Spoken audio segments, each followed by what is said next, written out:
இவ்வளோ அமௌண்ட் போட்டு எடுக்கிறோமே ஒழுங்காக பண்ணுவாரா பண்ண மாட்டாரான்னு சொல்லிட்டு நிறைய டவுட் இருந்துச்சு. ஆனால் நான் 10 கோடிக்கு ஒர்த்துடா அப்படின்னு சொல்லிட்டு நூர் அகமது அருமையான ஒரு சம்பவம் பண்ணார் நேற்று மேட்ச்சில். அழகாக 4 விக்கெட் எடுத்து மேன் ஆஃப் த மேட்ச் வாங்கிட்டு போயிட்டு அழகாக உள்ளே போயிட்டார். அந்தமாரி சூப்பரான இன்னிங்ஸ் நேற்று நூர் அகமது கிட்ட வந்து பார்த்தோம். ஓகே, இன்றைக்கி இந்த வீடியோவில் நம்ம என்ன பார்க்க போகிறோம் அப்படின்னா, நேற்று நடந்த Chennai super kings versus Mumbai Indians மேட்சோட ரிவ்யூ தான் பார்க்க போகிறோம். ஓகே, வீடியோக்குள்ளே போகலாம். மறக்காமல் சப்ஸ்கிரைப் பண்ணாதவங்களாம் சப்ஸ்கிரைப் பண்ணிக்கோங்க. வாங்க கைஸ், வீடியோக்குள்ளே போகலாம். அதாவது ருத்ராஜ் கேக்வாட்க்கு டாஸ் எப்போவுமே அன்லக்கியாக இருந்திருக்கு. பட் நேற்று டாஸ் வின் பண்ணி ஃபீல்டிங் சூஸ் பண்ணார். எதுக்காக அவர் ஃபீல்டிங் சூஸ் பண்ணார்னு தெரியல, மேபி டியூ எதிர்பார்த்துருப்பார் போல். மும்பை இந்தியன்ஸை பற்றி பார்க்கும்போது கடப்பார பேட்டிங் என்னப்புன்னு சொல்லிட்டு நிறையா வீடியோவில் பார்த்துருக்கோம். பட் அதை கலட்டி கொடுத்தாரு ஃபஸ்ட் ஓவர்லேயே கலீல் அகமது. ஒரு சூப்பரான பவுலிங், ஒரு அருமையான ஸ்பெல்லு. என்னதான் சாம்பியன் ட்ராஃபியில் ஃபைனல் மேட்ச் ஒரு 70+ ரன்ஸ் அடிச்சுட்டு ரோஹித் சர்மா உள்ளே வந்தாலும் இங்கே அவரது வேலைக்கு ஆகலை. ஒரு அருமையான ஒரு அப்படியே ஸ்டெம்பை பார்த்து ஒரு இன்ஸ்விங், 2 பால் அவுட் ஸ்விங் போட்டு 3ஆவது பால் இன்ஸ்விங் அடித்தார். அதில் இப்படி தட்டி விட்டு ரோஹித் சர்மா அவுட் ஆனோடனே வெரி பிளாஸ்ட். ஏன்னா ரோஹித் சர்மா இதோட 18வது முறை டக் அவுட் ஆகுறாரு. அதுக்கப்புறம் ரொம்ப பெருசாக சொல்கிற மாதிரிலாம் மும்பை இந்தியன்ஸோட பேட்டிங் இல்லை. ஏன்னா பவர் பிளேலேயே கலீல் அகமது 2 விக்கெட் எடுத்தார். And Will Jacks and Tilak Varma 2 பேரும் நல்ல ஒரு காம்பினேஷனுக்கு வந்து ஆட ஆரம்பிக்கும் போது அஸ்வின் உள்ளே வந்து வில் ஜாக்ஸோட விக்கெட் எடுத்தார்.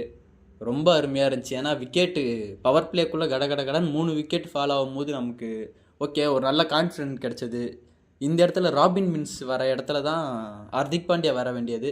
இன்கேஸ் ஹார்திக் பாண்டியா இங்கே இருந்ததுன்னா கேம் பிளே மாதிரி இருக்கும். ஒரு எக்ஸ்ட்ரா 30 to 40 ரன்ஸ் வர சான்சஸ் இருந்துச்சு.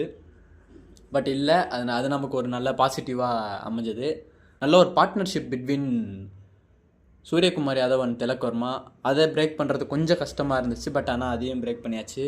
அதனால நேத்தன் எல்லிஸ் நல்ல ஒரு பவுலிங். அது மட்டும் இல்லாமல் எம்எஸ் தோனியோட ரிவ்யூ வந்து வெரி யூஸ்ஃபுல்லாக இருந்துச்சு. யாரும் எடுக்க மாட்டாங்கன்னு நினச்சாங்க. பட் ஆனால் எம்எஸ் தோனி எடுப்பா அப்படின்னு சொல்லி ருத்ராஜ் கேக்வாட்டுக்கு சிக்னல் கொடுக்க ருத்துவும் எடுத்து அது நல்ல ஒரு பாசிட்டிவாக முடிஞ்சது. நம்ம இது போட்டு ஏன்னா அந்த இடத்துல தான் ஓவராலாக ஒரு நல்ல ஒரு ஸ்டேபிளில் இருந்தோம். ஓகே, ஒரு 120 இல்லை 130க்குள்ளே மேட்சை முடிச்சிடலாம் அப்படின்னு பார்க்கும்போது தான் நம்மளுடைய முன்னாள் player X player Deepak Sahar உள்ள வந்து அடி பின்னி டாப்பில் போட்டு பிரின்னு பிரித்து டீமை வந்து ஒரு 130 இல்லை நம்ம 130க்குள்ளே முடிக்கலான்னு பிளான் பண்ணியிருந்தோம். பட் ஆனால் அவர் ஒரு 155க்கு 156க்கு கிட்ட எடுத்துகிட்டு போய் டீமை நிறுத்திட்டார். And second innings big surprise. ஏன்னா நம்ம எல்லாருமே நினச்சது ருத்ராஜ் கேக்வாட்டும் ரச்சின் ரவீந்திராவும் ஓப்பன் பண்ணுவாங்க. ஏன்னா 11 முன்னாடியே தெரிஞ்சிருச்சு அப்படின்னு நினச்சா. பட் ஆனால் ருத்து ஹேவ் அனதர் பிளான் போல். ராகுல் திரிபாதி அண்ட் ரச்சின் ரவீந்திரா இறக்குனார். லாஸ்ட் இயரும் இதே தான் பண்ணார். அவருக்கு திஷ்டிக்கு யாரோ வேணும் போல். அதனால் லாஸ்ட் இயர் வந்து ரகானேவை இறக்குனார், மொயின் இறக்குனார், இவர் 1 டவுன் ஆடினார். அதேமாரி இந்த முறை ராகுல் திரிபாதி இறக்குனார். ராகுல் திரிபாதியோட திருஷ்டி முடிஞ்சதுக்கப்புறம் ருத்து உள்ள வந்து ஒரு சரியான பேட்டிங்கு. ஒரு 22 பால்ஸ்க்கு ஒரு 50, அவருடைய ஃபாஸ்டஸ்ட்டு 50 இன் ஐபிஎல். இதுதான் சூப்பரான ஒரு கேம். இறங்கினோடனே வழக்கம் போல் ருத்துக்கிட்ட என்ன எதிர்பார்ப்போன்னா அந்த கவர் ட்ரைவ், அப்படி ஒரு காலை முன்னாடி வச்சு அப்படி தள்ளுவார் பாலை. ரொம்பலாம் பவர் போட்டெலாம் அடிக்க மாட்டார். அப்படி முன்னாடி வச்சு ஒரு கிளாசிக்கான ஒரு ஷாட். அந்த ஷாட் இந்த முறை ஒரு 2-3 பால் பார்த்தோம். அதுவும் கரெக்டாக கேப்பில் ஃபோர். ரொம்ப சூப்பராக இருந்துச்சு ருத்தோட இன்னிங்ஸ். அண்ட் ருத்து இன்னும் கொஞ்சம் மெச்சூர்டாக ஒரு 50 அடிச்சிட்டோம், இன்னும் ஒரு 30 ஒரு 70 to 80 அடிக்கலாம் அப்படின்னு பார்த்துருக்கலாம். பட் ஆனால் ஒரு நல்ல கான்ஃபிடென்ட்டில் ஸ்ட்ரைட்டாகவே தூக்குனார். அண்டு விக்கெட் ஸ்ட்ரைட்டாகவே தூக்குனப்போ கரெக்டாக விக்கெட் வந்துச்சு. அதே இடத்துல தான் சிவம் துபையும் அவுட் ஆனார். அவரும் நான் ஸ்பின்னர்ஸ் தானே அடிக்கலான்னு சொல்லிட்டு முட்டி மடக்கி ஸ்ட்ரைட்டாக தூக்குனார். அதுலேயும் அதே இடத்துல தான் சிவம் துபே அவுட் ஆனார். அதுக்கப்புறம் மிடில் ஆர்டர் கடன் கொலாப்ஸ் ஆச்சு. தீபக் ஹூடா ஒழுங்காக ப்ளே பண்ணல, சிவம் துபே ஆல்சோ ஒழுங்காக ப்ளே பண்ணல. And Sam Curran is also muddy gaming. அவர் ஏன் இப்படி ப்ளே பண்ணுறான்னு தெரியல, அவரும் ஒழுங்காக ப்ளே பண்ணல. அண்ட் அதுக்கப்புறம் ரவீந்திர ஜடேஜா வந்தார். ஆஷ்னா வருவார்னு எல்லாம் எதிர்பார்த்தாங்க. பட் ரவீந்திர ஜடேஜா, நான் என்ன நினச்சேன்னா ஆஷ்னா எடுத்துகிட்டு வருவாங்க. ஆஷ்னா ஒரு 20 ரன்ஸ் அடித்தா கூட அதுக்கப்புறம் அவுட் ஆனால் கூட ரவீந்திர ஜடேஜா எடுத்துகிட்டு வரலான்னு பார்த்தாங்க. இப்போ நான் அப்படி தான் நினச்சேன். பட் ஆனால் ரவீந்திர ஜடேஜாவை ட்ரெஸ் பண்ணி உள்ளே எடுத்துகிட்டு வந்தாங்க. அவர் வந்த நேரமாக என்னன்னு தெரில, சூரியகுமார் ஏதோ 10 பால் கிட்ட பால் கொடுக்கவும் ரவீந்திர ஜடேஜா அழகாக ஒரு 2 4 ஒரு 6 கிட்ட ஸ்கோர் பண்ணி அவருடைய கணக்கு ஒரு நல்ல கேம் அடிச்சுட்டு அவுட். அதுவும் ரவீந்திர ஜடேஜா அவுட் ஆனது வெரி ஒஸ்ட். ஏன்னா ப்ராப்பர் கம்யூனிகேஷன் இருக்கணும். பட் ஆனால் கம்யூனிகேஷன் இல்லாமல் ஸ்ட்ரெயிட்டாகவே ரன் ஓடி அவுட் ஆகி வெளியே வந்து எனக்கு என்னவோ அது பார்க்கும்போது வேணுமனே அவுட் ஆன மாதிரி தான் இருக்குது. சரி கடைசி ஒரு 8 பால்ஸ் இருக்குது, எம்எஸ் தோனி வரட்டும் அப்படின்ற மாதிரி தான் எனக்கு தெரிஞ்சது. பட் ஆனால் அது அப்படி கிடையாது. அதுக்கப்புறம் தலை உள்ளே வரும்போது பெரிய கூஸ் பம்ப்ஸ். நான் டிவியில் தான் பார்த்தேன். அவர் உள்ளே வரும்போது இத்தனை பேர் எதுக்கு காசு கொடுத்து வந்து உட்காந்துருக்காங்களோ அது எல்லாருக்கும் சாட்டிஸ்ஃபைட்.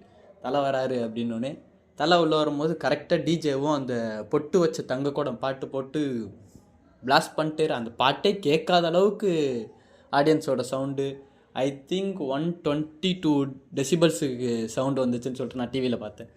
ரொம்ப என்ஜாய் பண்ணாங்க. எம்எஸ் தோனி வந்து ஃபினிஷ் பண்ணுவார்னு பார்த்தோம். பட் ஆனால் எம்எஸ் தோனி ஃபினிஷ் பண்ணல. அழகாக 2 டாட் வச்சுட்டு ரச்சின் ரவீந்திரா கிட்ட கொடுத்துட்டு ரச்சின் ரவீந்திரா கடைசி ஷாட்டு அருமையான ஒரு ஃபினிஷ், ஒரு 6 முட்டி போட்டு அடிச்சார். ஒரு சூப்பரான ஃபினிஷு. இந்த கேமில் ரச்சின் ரவீந்திரா தான் வெரி எக்ஸலண்ட்டான ஒரு பேட்டிங்.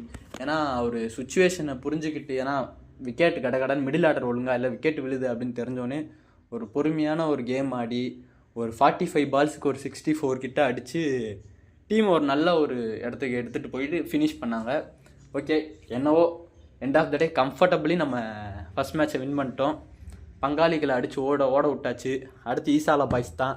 ஓகே, அவங்களையும் மீட் பண்ணலாம்.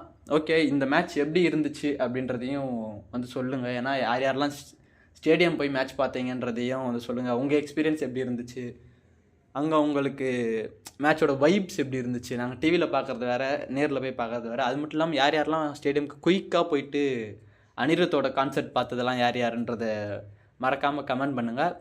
ஓகே, உங்களுக்கு ஆர்சிபி மேட்ச்சுக்கு முன்னாடி ப்ரிவ்யூ வேணுமா அப்படின்றதையும், ஆர்சிபி அண்டு சென்னை சூப்பர் கிங்ஸோட அந்த மேட்சோட பிளேயிங் 11 வேணுமா அப்படின்றதையும் கமெண்ட்டில் சொல்லுங்கள். மறக்காமல் போடலாம். அது மட்டும் இல்லாமல் சென்னை சூப்பர் கிங்ஸோடைய பேட்டிங் லைனப்பில் என்னென்ன ஸ்ட்ரகிள்ஸ் இருக்குது அப்படின்றத நீங்கள் பார்த்தீங்களோ அதையும் கமெண்ட்டில் போடுங்க. அது நீங்கள் கமெண்ட்டில் போடுறத வச்சு நானும் ஒரு கன்க்ளூஷன் எடுத்து அதை பற்றி ஒரு வீடியோ போடலாம். ஏன்னா பேட்டிங் வந்து ரொம்ப ஸ்ட்ரகிள் பண்ணுறாங்க. நார்மலாக ஒன்றும் அவங்க பேட்டிங் ஆடல, அநியாயத்துக்கு ஸ்ட்ரகிள் பண்ணிகிட்ருக்காங்க. அதனால் அதையும் எனக்கு கமெண்ட் பண்ணுங்கள், நான் அதை பற்றியும் ஒரு வீடியோ போடுறேன். ஓகே கைஸ், நெக்ஸ்ட்டு நான் அவங்கள பார்க்குற வரைக்கும் உங்கள்கிட்ட விடைபெறேன் நான். பை பாய், ஸ்டே சேஃப், பார்த்து பத்திரமா இருங்க. Bye guys.